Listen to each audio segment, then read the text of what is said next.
17 ఏళ్ల వయసులో అప్పటికి 7 సంవత్సరాలు ఈ పరిస్థితుల్లో ఒక ఇంటి ముందు కుటుంబ ప్రార్థన జరుగుతుంటే అక్కడికి వెళ్ళి కూర్చున్నాడు.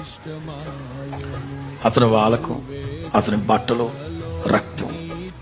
వీడెవడో పిచ్చోడు ఉన్నట్టున్నాడు, చెప్పులు దొబ్బేయడానికి వచ్చాడేమోనని అత్యవసరంగా వాడు ప్రార్థన ఆపేసి చాపలాగేసి అదిగో అలా ఆబడి వెళ్తున్నాడు. ఎక్కడికి వెళ్తున్నాడో తెలియదు. ఆ నెల్లూరు నడి బజార్లో అలా వెళ్తుంటాడు. ఎంతండి, ఫ్రాక్షన్ ఆఫ్ సెకండ్స్, రెప్పపాటు అంతే. ఒక వెలుగు వెలిగింది ఆయన మీద, ఒక్క వెలుగు వెలిగింది. ఇట్లా జస్ట్ ఒక వెలుగు అట్లా వెలిగింది. అప్పటి వరకు మెంటల్ కాదు, మైండ్ కాస్త టక్కని స్థిరపడి వెంటనే ఇల్లు గుర్తొచ్చింది.